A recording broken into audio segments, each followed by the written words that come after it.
Good afternoon. Welcome to lecture number 3 in the first IHF Children's Handball Week. My name is Courtney Gahan. I'm a member of the IHF Media Group and I am the moderator for these sessions. To begin with, I will outline the translation options we have available. These are available to those joining us on Zoom only. You can find them at the bottom of your Zoom screen by locating the globe icon and selecting the label for your language. Please note that for Arabic users, you need to choose the label Chinese. If you are just watching on Facebook right now, we will post the link to the Zoom in the comments below so that you can join us there and make use of the translation option. This first IHF Children's Handball Week forms part of the virtual academy recently launched by the IHF to facilitate global online learning. All of this falls under the umbrella of the IHF Education Centre, available at ihfeducation.ihf.info. This first Children's Handball Week includes a total of 6 lectures, and we are now at number 3. Today's lecture is presented by Handball at School Working Group Chairwoman, Dr. Ilona Hapkova, and IHF lecturer in the Commission for Coaching and Methods and member of the Handball at School Working Group, Craig Rote. And they will be talking about motivating children to play handball. Please feel free to send questions throughout the lecture as we will stop to answer them, and I'll pass as many on to the lecturers as possible. So Ilona and Craig, we are ready to begin when you are. Good morning, good afternoon, good evening, and good night, whichever is appropriated in your time zone. And to all of our handball colleagues and friends, we want to wish you well and welcome you to today's discussion. Fun, passion, and health is the motto of the International Handball Federation Handball at School program. Today in our presentation, we will focus on motivating children to play handball, which is directly linked to fun and passion.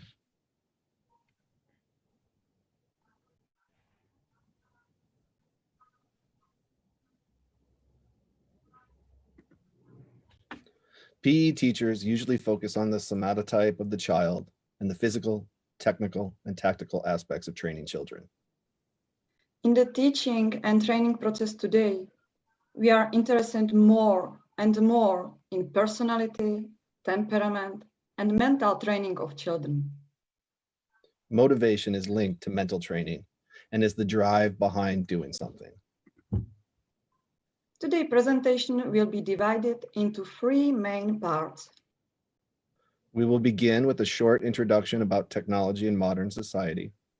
Then we will speak about types of motivation, and we will also briefly discuss the long-term motivation of children.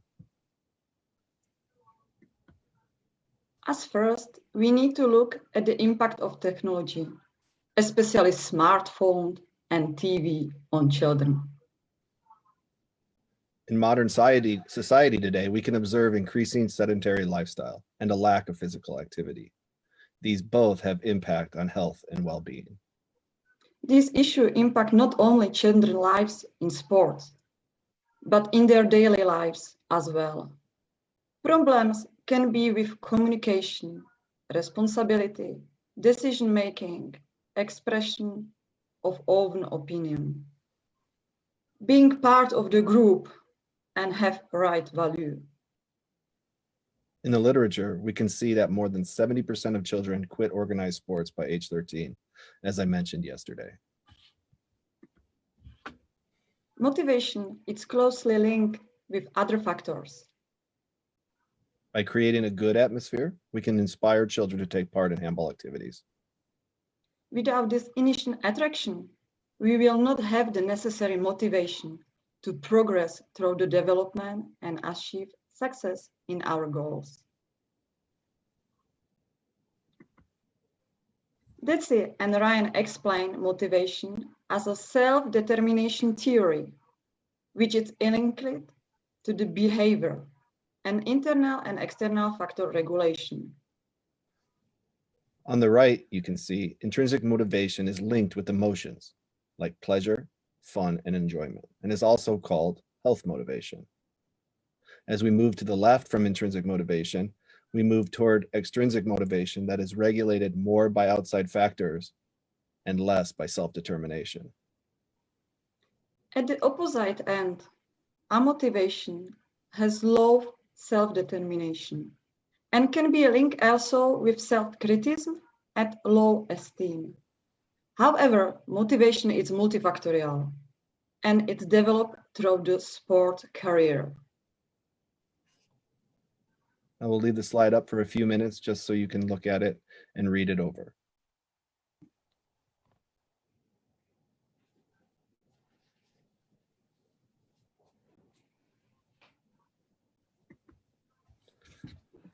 Nowadays, it is not an isolated phenomenon that PE teachers and coaches deal with low motivated and amotivated children among students and players in physical education lessons. These children appear without competence, choice, intention, or value of the behavior. Dana Zatopkova was a famous Olympic winner, and she said, children should learn childhood, that when you sweat, it is not contagious disease. On the contrary, when they sweat and they take a shower, it is perfect feeling. It's mean for us that as first, we need to create a relationship between physical activity and the child. As Professor Hamuda mentioned on Monday.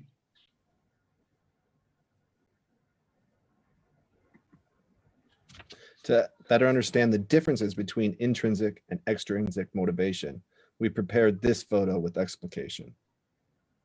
Intrinsic motivation is motivation to perform an activity for its own sake and personal rewards.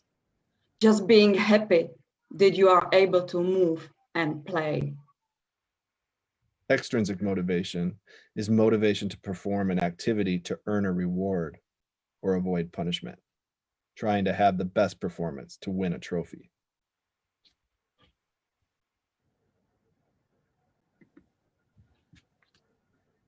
A big challenge for PE teachers and coaches is to find a good way to motivate children in handball and other sports activities. We just want to remind you here that in a few minutes, we will be answering some of your questions. So you should consider what you want to ask and send them now.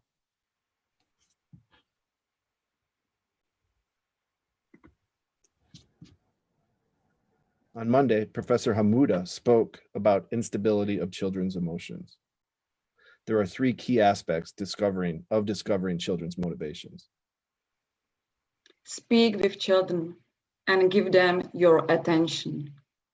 During activities, try to observe children and learn their facial expressions and understand their body languages during the move on the training.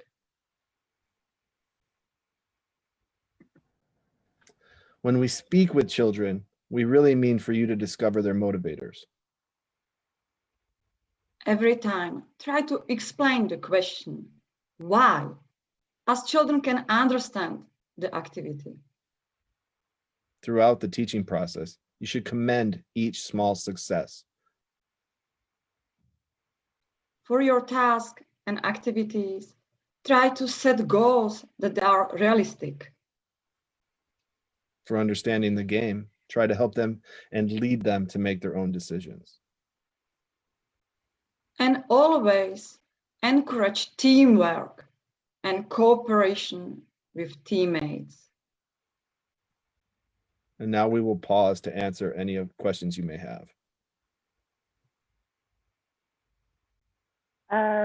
So far, the questions are mainly how the strategies for motivating children. I think you're probably going to address this, so we can maybe wait until later for that. But somebody did ask about parent participation. I know we spoke about this yesterday, Craig, so maybe, Ilona, we could hear your thoughts about importance of parent participation to help motivate children. Yes, parents, especially in the childhood, are really important factor because they can help you in a lot of different ways. And if you have the support of your family, of your friends, that is good for you. But it is not easy also for parents to understand the goals of the coach because parents want to have stars. They want that their children are happy and successful. But the way to arrive to this goal, it's pretty long. That we try to also educate parents as our players and children, that as first, give the support to your children, that they enjoy the game. Try to enjoy the game with them. And I know also how many festivals are created, as Greg spoke already yesterday about the event, that parents, grandparents are playing with their children, kind of the mini handball. That we have the tournament of the mixed team and parents try this difficulty to work on it. And they then can understand much more better this feeling and support their players to go step by step, not directly go to the top of the pyramid of the success. And I think I would add here, because the question in light of today's topic, parents play a very important role in motivation of children. When children return from practice, the parents establish the framework for them to make sure that even if it was difficult, that they could have a positive experience from it. And from my standpoint, it's a very important role off of the court, away from the club or school, that parents play with motivating children. And this is also about the generation of the structure of the motivation, because at the beginning we have only the basic emotion and feeling of the children, and parents are the main determinator if children feel the success or not. And this is really important, that children feel the success and that parents, they are proud of them. Okay, that's all for now, so we can continue. Usually during webinars, lecturers are speaking and speaking and speaking, and participants are listening. Now is the time to change this. Look at these photos, the facial expression of this boy, and answer these two important questions. What do you think this boy is feeling? And what do you think is happening on the field during training in photos 1, 2, and 3? Please consider also in your previous discussion of type of the motivation to answer this question. Are you ready with your answers? What happened on the field?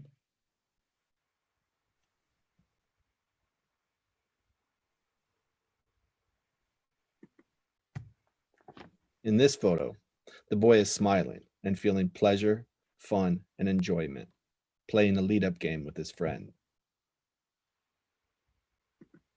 This is easily classified as intrinsic motivation, that he has a fun and enjoy the activity.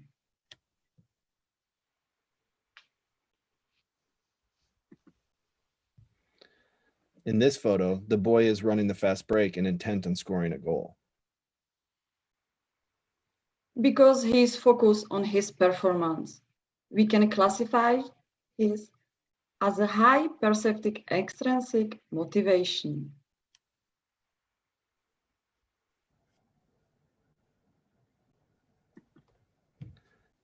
In this photo, the same boy is now playing the role of referee, and he is responsible for making good decisions throughout the game. This is classified as extrinsic motivation, with the added pressure that players are satisfied with his decision. Maybe you remember several examples of this yesterday in my colleague's presentation.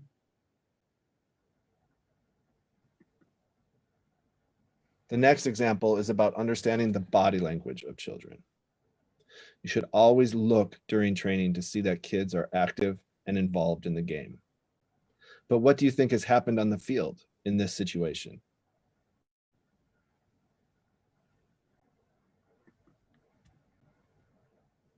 She was selected as a captain by her teammate before the game, and she lost the draw. From her body language, you can read that she is disappointed and shy. This extrinsic motivation is linked with external regulation that she lost the draw. Factors include control, rewards, obedience, and punishments.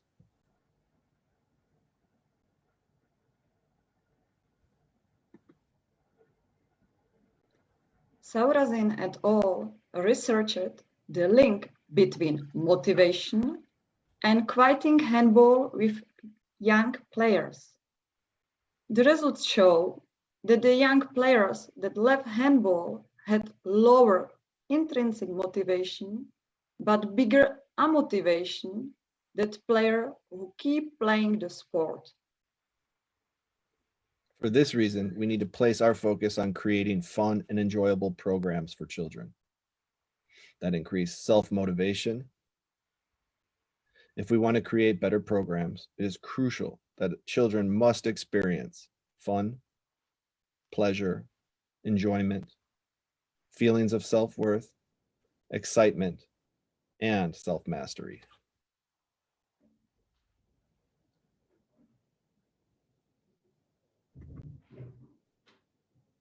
Not all aspects of sports are positive. We need to go through challenges. We need to respect the rules. We need to focus on training sessions, and we need to be on time and ready for work. Children usually need to understand why they are doing the activity and that they can want to overcome the challenges. Children also need to know that they can learn through mistakes. For this reason, it is so important to listen to children and to answer their questions. We will make the second break soon, so please prepare any question you may have.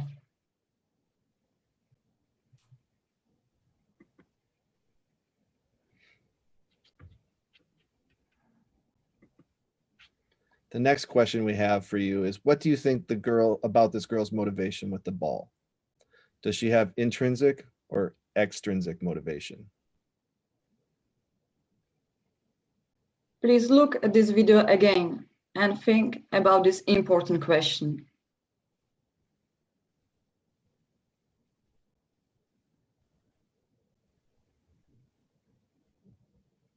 Her performance is integrated into her self-concept. It is important for her to win and be successful. For this reason, we classify it as extrinsic motivation with integral regulation.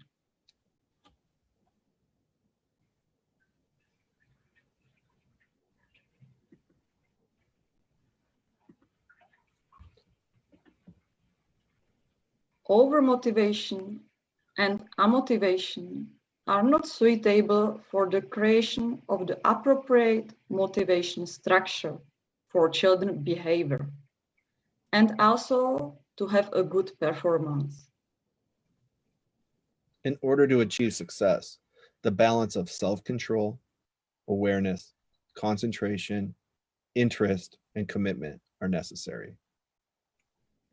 To compensate for overmotivation, but also for general development of children, it is recommended that players take part in many different activities. For example, swimming. Overmotivation impacts all these factors and in the future can create problems with stress, injury, and sleeping. We will pause again here to answer any of your questions.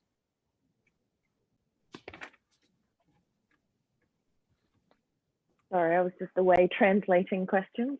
So we have a couple. Somebody asked, what kind and how do you measure achievable results for each different age group?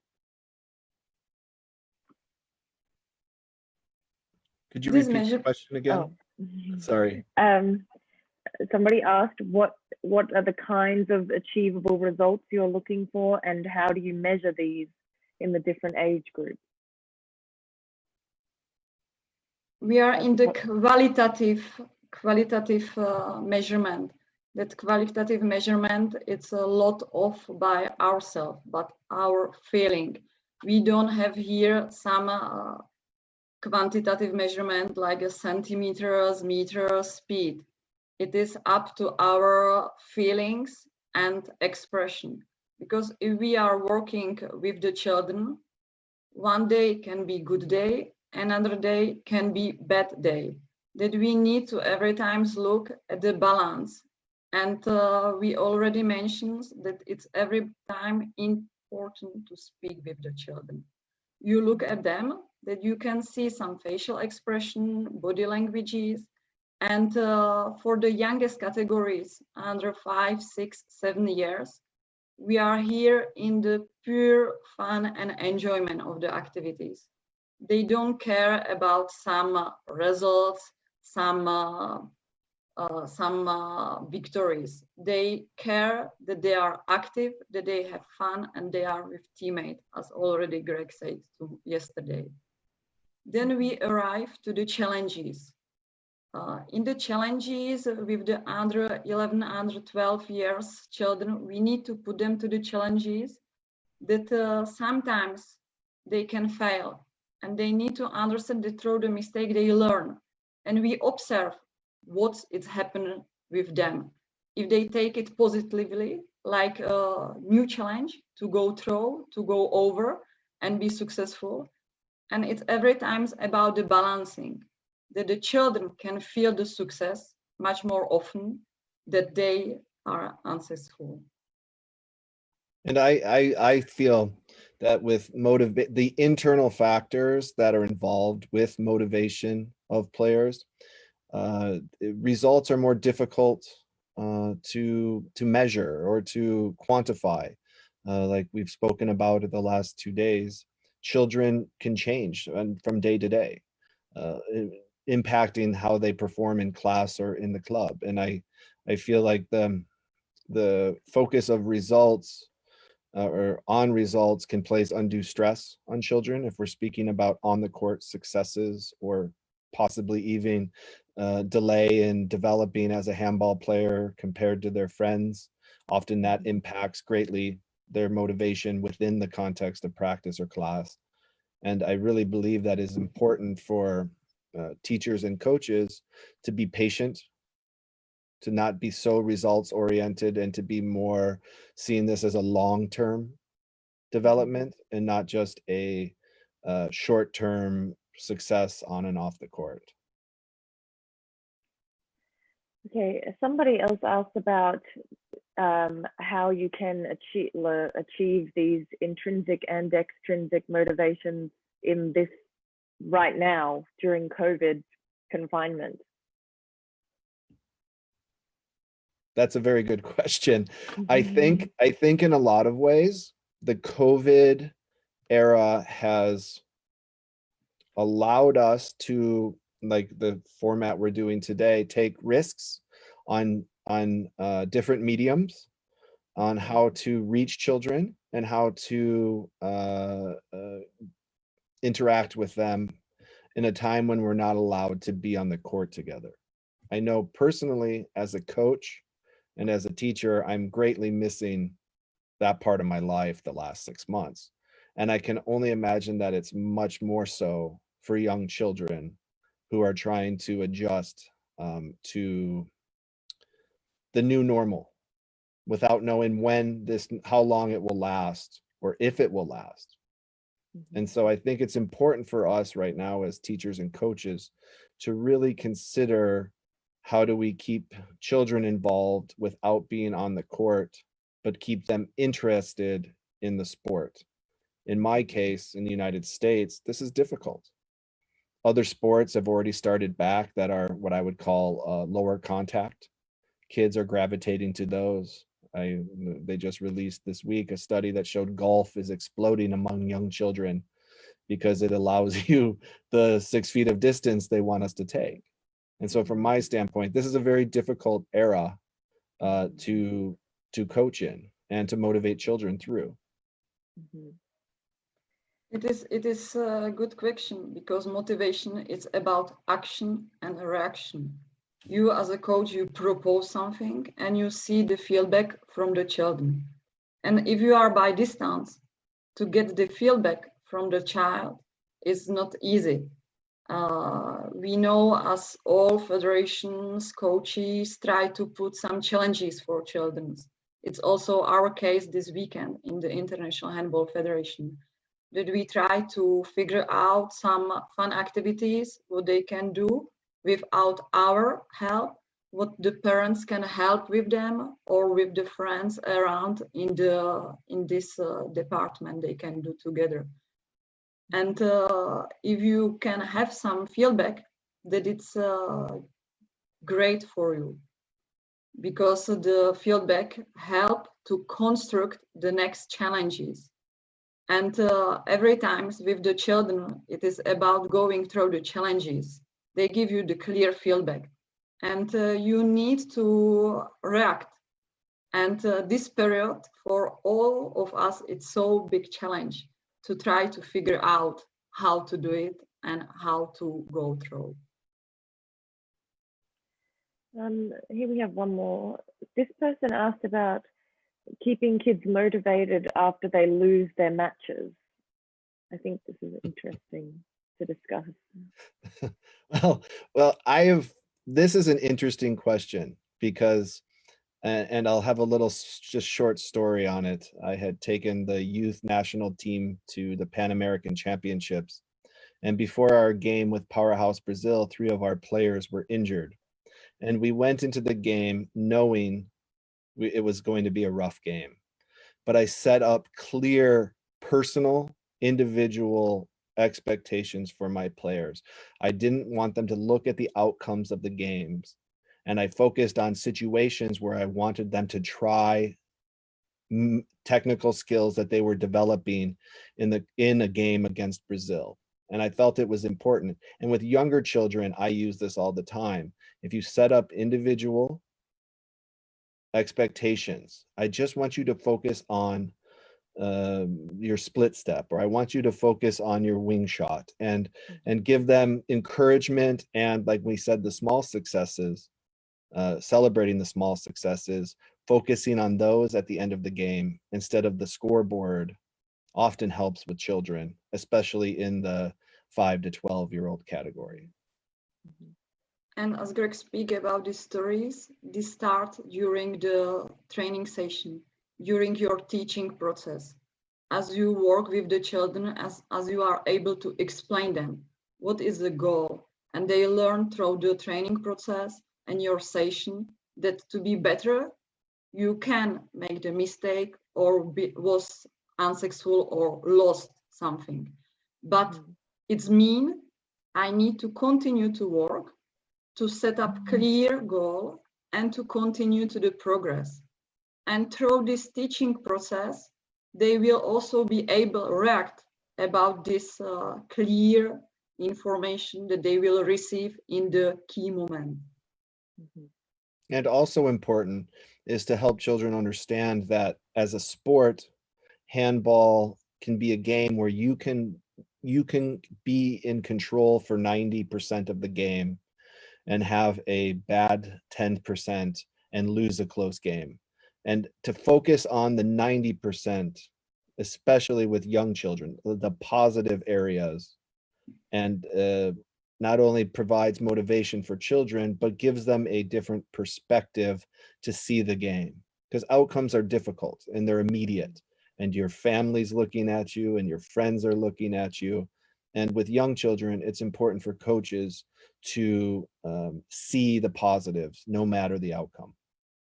And it is not every time the positive for everybody the same, because what is a positive in the game? Player who score a goal. And here, what we will do with another young children, they make the great pass, they prepare the situation of the scoring, they win the ball. But usually outside of the field, parents see you didn't score, you didn't shoot, but you need to clarify what is a success, what is a key. You made the good pass to your teammate. This is perfect. But it's depending level of the children, which goal you set up, and as they can feel really useful and successful in each moment. All right, we can continue if you like.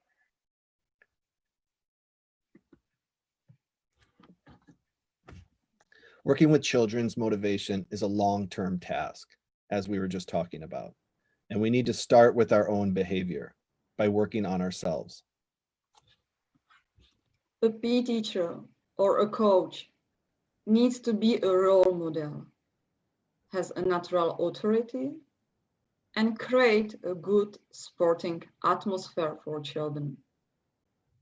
Try to teach children while keeping it fun, respecting the personality of each child and showing an interest in each of them. This is very important.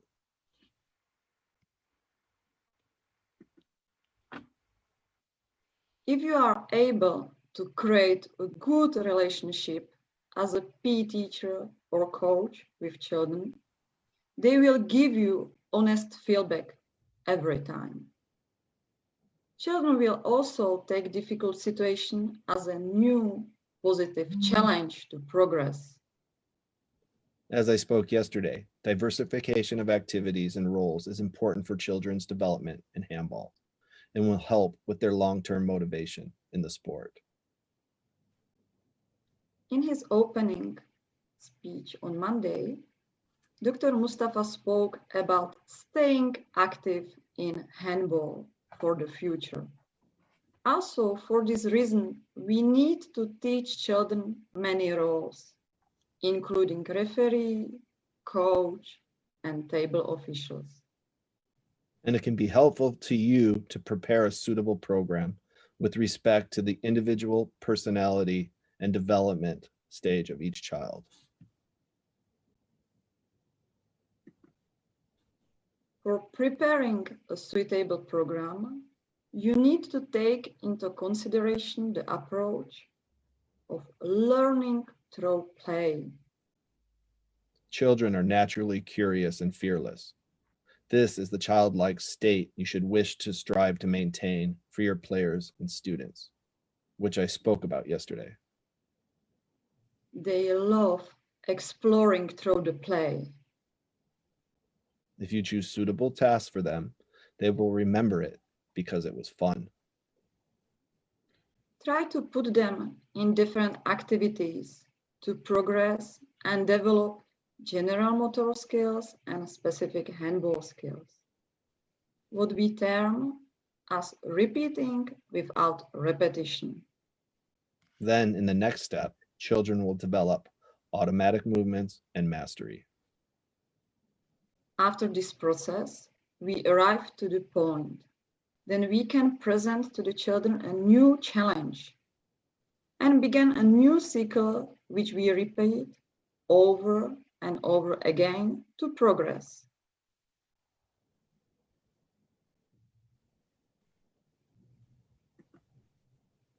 We understand that each country is unique and has its own needs. If you are going to prepare a school program, do not forget these important points. Each country, each school are different. Please be in accordance with the needs of your schools. Respect the principles and standards of education in your country. Provide the curriculum with step-by-step teaching process. You should recommend basic guidelines for different levels of players. Include organization and activities, active participation in handball at school events, as Greg spoke yesterday. The creation of a suitable curriculum, you need to know the level of the children and to design specific tasks. As an assessment, we can use events for children and demonstrate their skills and abilities. From the gameplay, we can detect the main problems and create the specific tasks to progress in the game and to improve our next cycle in the curriculum. we arrive to the conclusion of today's session. Programs that foster intrinsic motivation have great benefits, including better participation, retention, and growth rates, more engagement students and players. The children win rich experiences and have a true course of development. Regardless of the complexities of self-motivating individuals, by doing so, as we spoke about before, we take our focus away from group and game outcomes and focus on individual growth and the intrinsic motivation of children.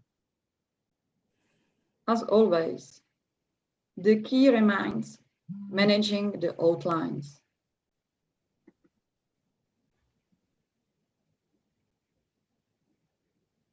On Monday, you were asking Professor Hamuda how the PE teacher should work with the children.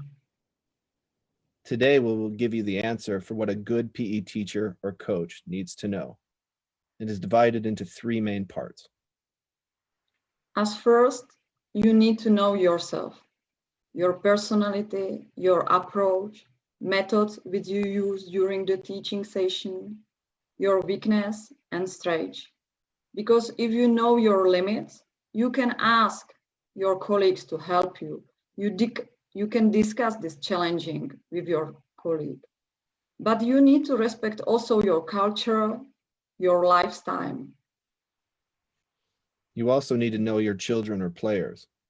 This includes your class, your team, what environment they come from, and what environment you provide them, their attitudes, which will vary amongst everyone in the group.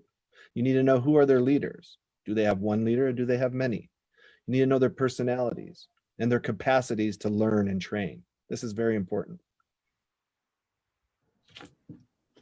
It is also important that you know your sports, your domain, what you will teach. It's mean handball. It is about rules, organization, but also about the methods which are using during the teaching process. Which skills are required for the children? And if you are able to follow up new trends, because if we teach the children today, we prepare them for tomorrow.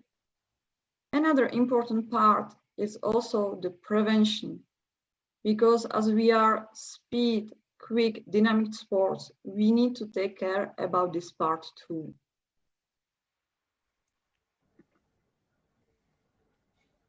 It is well known that a handball player has to be a good athlete, fast, strong, and powerful, but needs to be also well balanced and coordinated. For this reason, our challenge today is cartwheels. Try to do it in your garden, on the street, and with your friends, and make sure you try them going to both sides.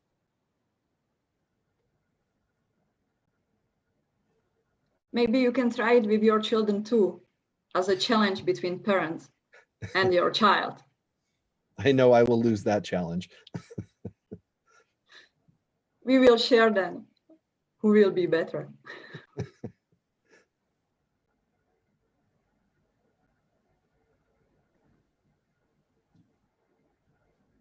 From today's presentation, remember, have fun and never give up.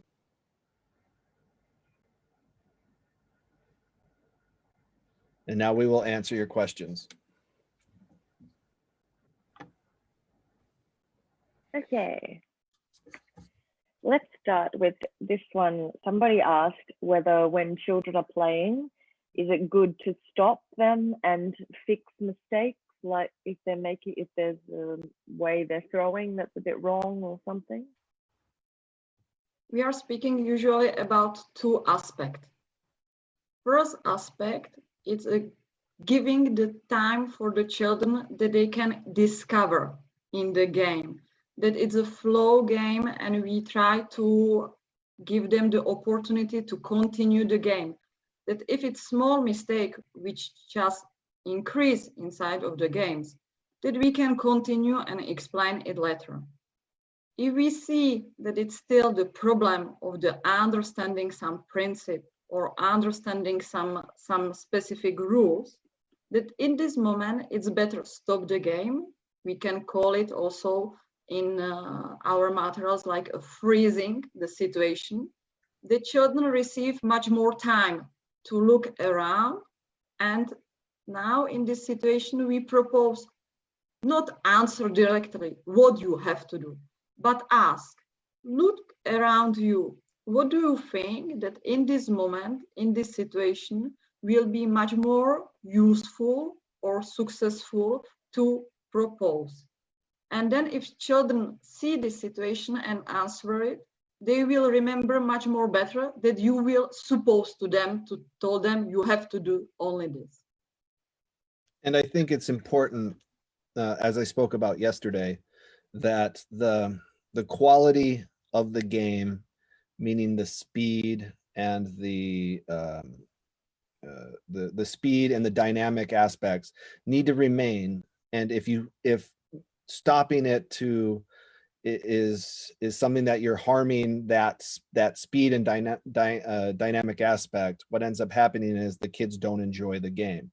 But I use the freeze technique, which Ilona just spoke about, when the children stop playing dynamic. I think once that quality of the game is lost, it's important to freeze a moment. But if a child takes 4 steps instead of 3, especially in these 2 younger categories, I just allow it to happen, especially if it's not in a tournament, because I want the quality of the game. And then after the game or practice, we discuss, and sometimes I'll mention during it, 1 less step next time, as they're running back after they score, so they consider it and make the choices for themselves. And I'm not being punitive or embarrassing them, because that's also something you have to look at. Each child, you have to know each child, and each child handles criticism different. And if you stop a moment and isolate a single individual, especially in smaller children, that can be detrimental. I tend to, when the group is not doing something, is when I stop the action. Usually here we have a big discussion with our friends referee, because they told us from the beginning, you need to respect rules. Rule is the rule and you need to follow up it. And in this moment, we arrive with the small smile. Please, just in the teaching process, it is okay that only small part of the foot is in the zone as he's shooting or she's shooting, because it was the nice situation.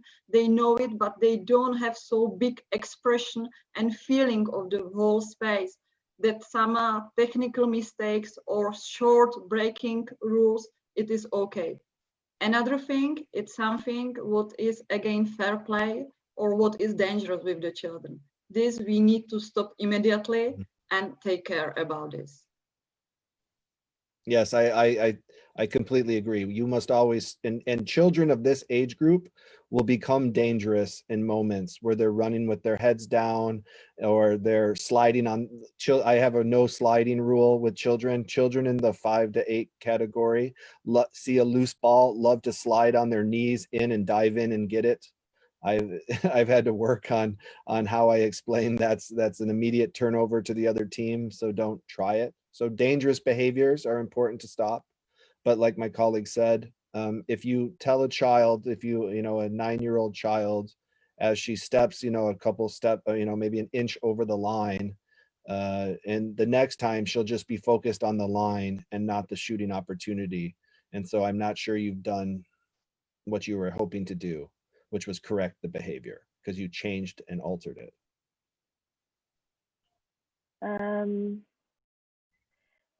Just further to what we spoke about earlier about the current time with measures and so on, making it a bit more difficult, maybe for children especially. Somebody asked, how are you teaching and reaching kids right now? So can we talk a bit about, apart from this Children's Handball Week, what else are you two specifically doing now with children? Yeah, because it is not easy to handle out education by distance. It is the same for the organized sport activities as for the schools. That in my point, we try to prepare short movie with the friends or children and short activities which we concentrated about the small details. We are concentrated a lot about the coordination, about different challenges with the balls manipulation, and try to working about the understanding of the game principles. But it is not easy because condition of each child is different.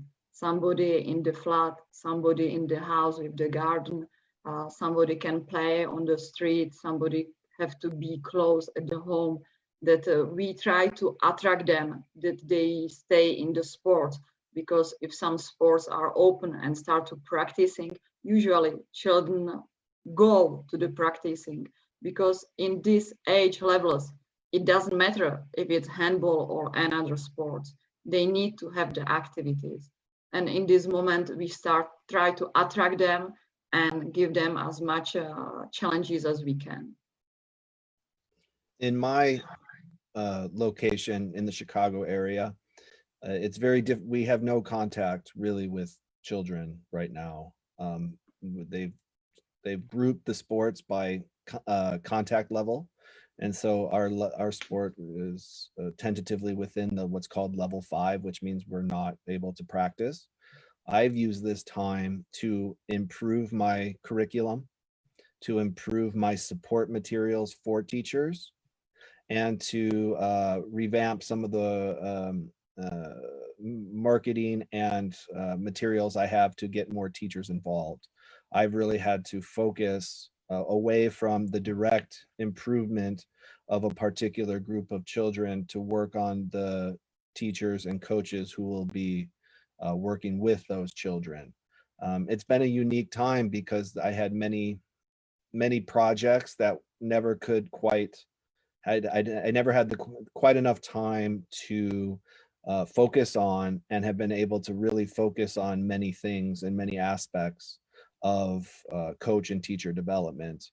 And so I've had to turn completely from looking at the child to looking at the teacher and the children, or the teachers and the coaches.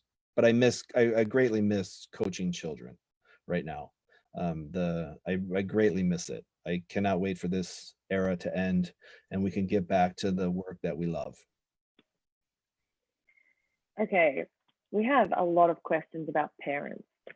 So let's go into this category. Okay, so first of all, I'm just picking which one we should start with. Okay,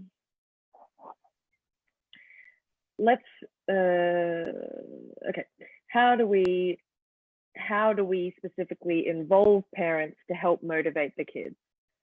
We've already talked a bit about this, but what are some strategies that coaches and teachers might be able to use to involve parents more actively? Here is a big balance between these two things. On one side, involve parents, but not as they take your role of a coach. Because if they start to be a coach during the training, then continue coach the kids at the home, the kids will be boring really soon. That it's good to give the parents some task. And in this task, in my opinion and experience, it's great to prepare the whole arrangement around what you need around the team. For example, as yesterday spoke Greg about the festivals, events, and all this issue, that they help you during this issue and they focus on the different tasks that's directly coaching the children. I think it's very important to have clear lines of communication with parents, because what parents see is not what the coach or teacher sees. Parents see results. Parents see playing time. Parents often misread the feelings of their own child. I have children who play for me who come and they're relieved to kind of be outside of the stress of that and to focus on having fun and being with their friends. And so often what parents want and what children want are different and sometimes at odds.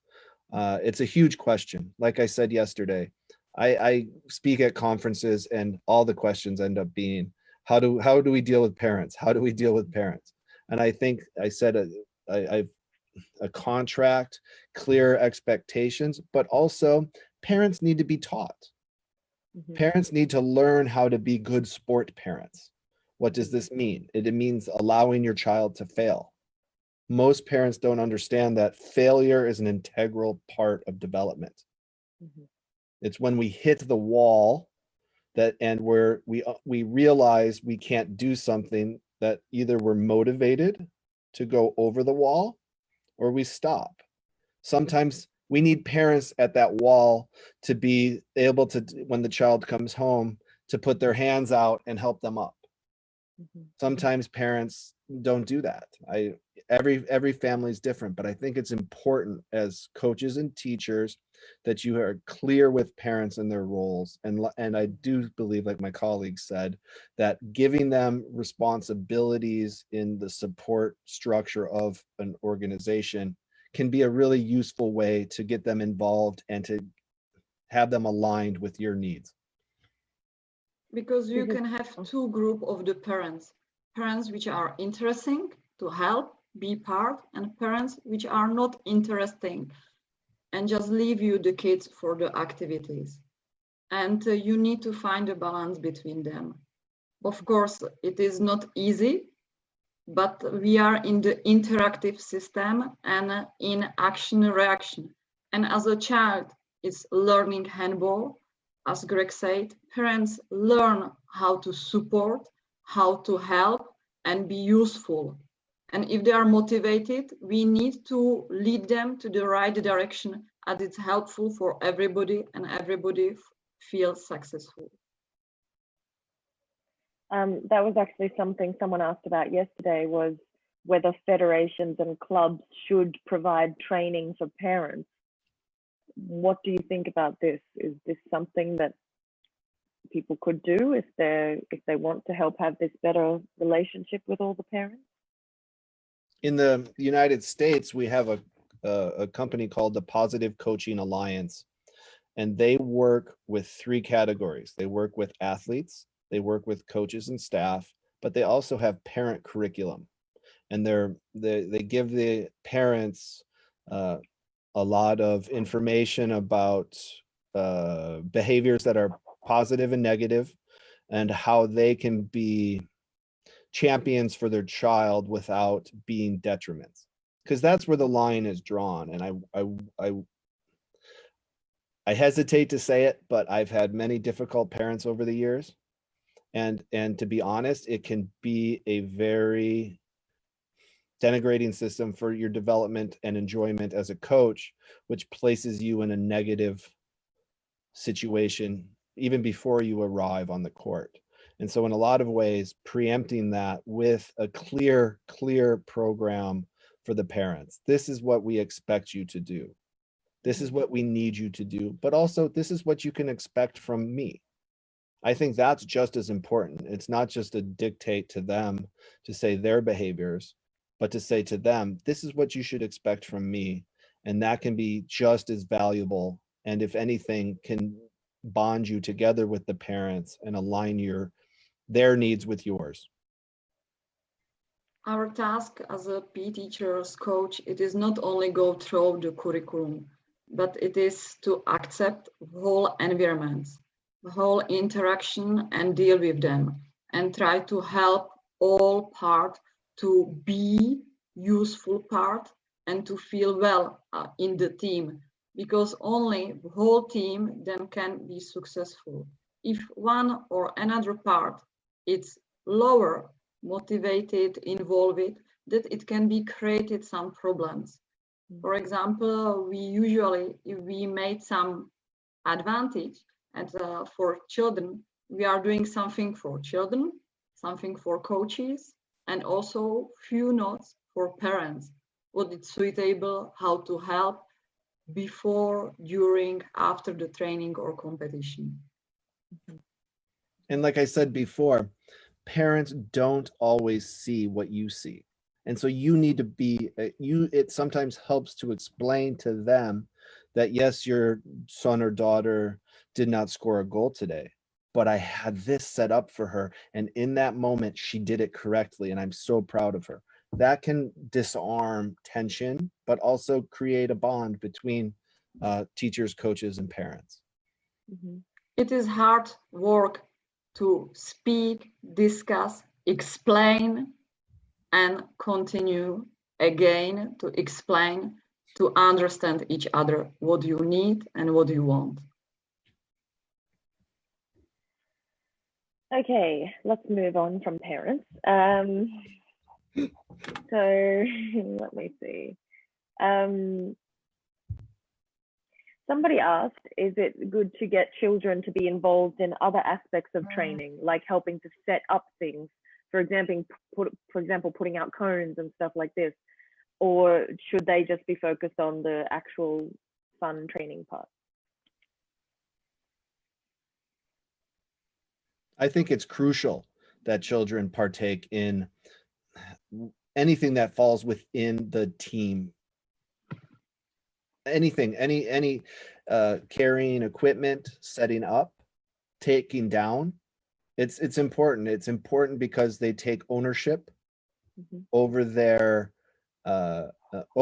they take ownership of what they are doing and what they are giving their time to. I love in rugby the All Blacks, which are have a motto called "Sweep the Shed," and even the highest level rugby players in the world will not allow someone to clean their locker room. They always leave it spotless as they walk out with the last player.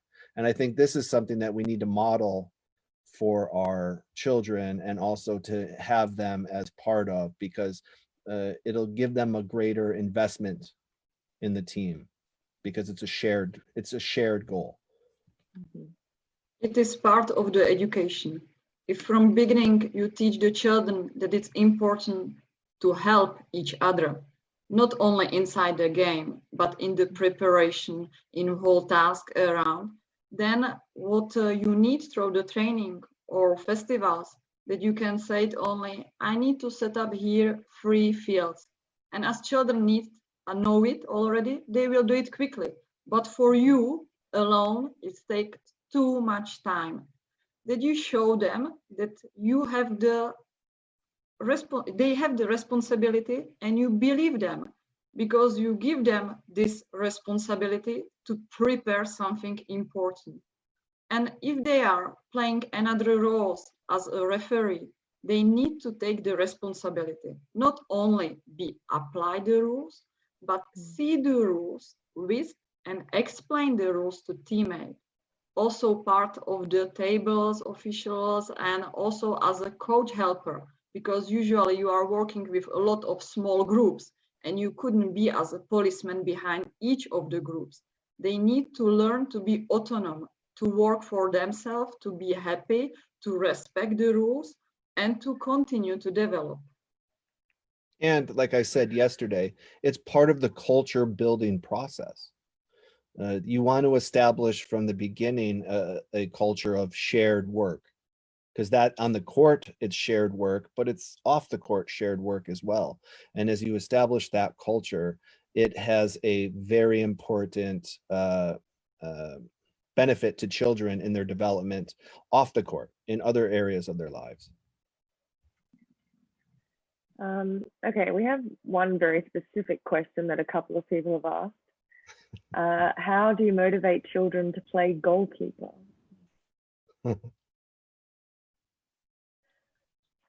In the beginning of the process, you can use a lot of different small side games that the children naturally through the game rotated in this role, and they don't not take a care what they are doing in this moment because it's arriving and they take a part of it. And here you can observe the children, how they like it and how they want to do it.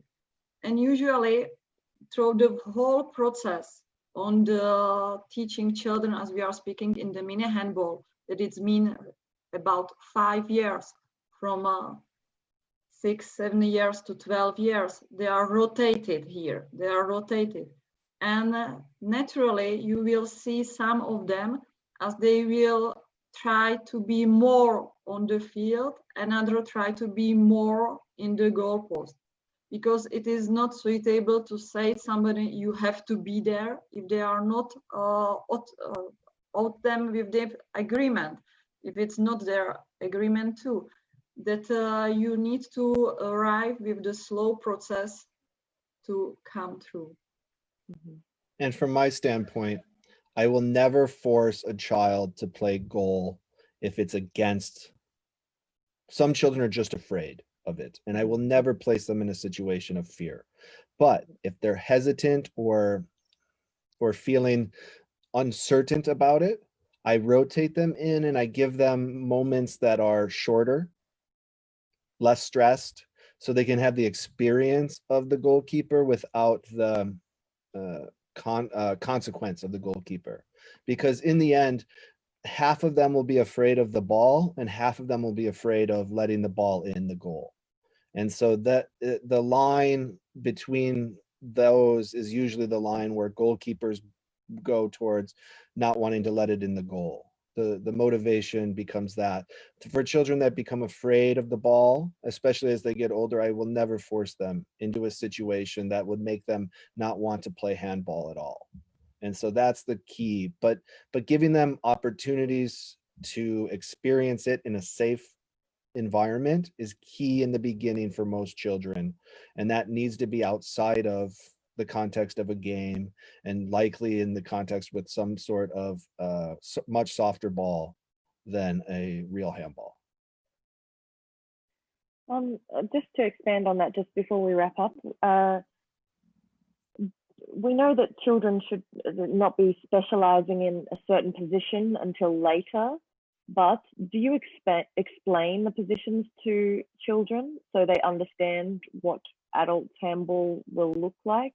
Or for example, you know, some children must be like, I want to be like Mikkel Hansen, I want to be left back.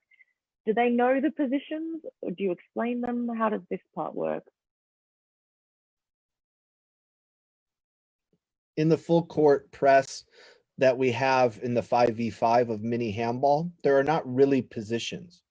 As the children become older, we learn roles of inside and outside positions, meaning like more like a wing, more like a backcourt player.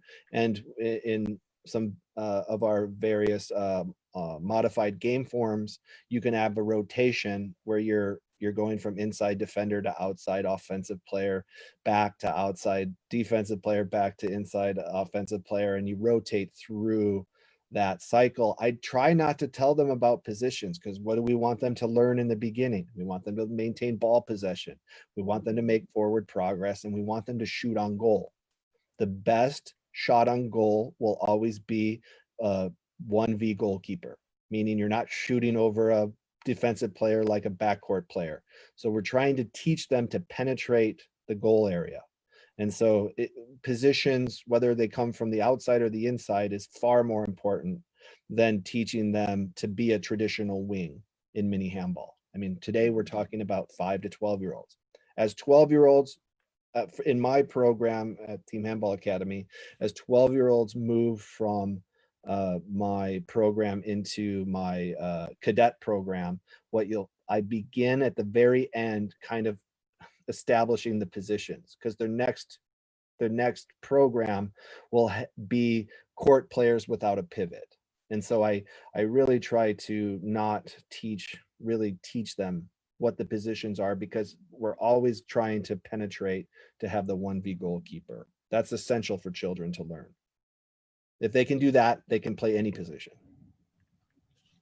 Yeah, because the essential is how to use the space, how to use the free space, how to create the space for the teammate.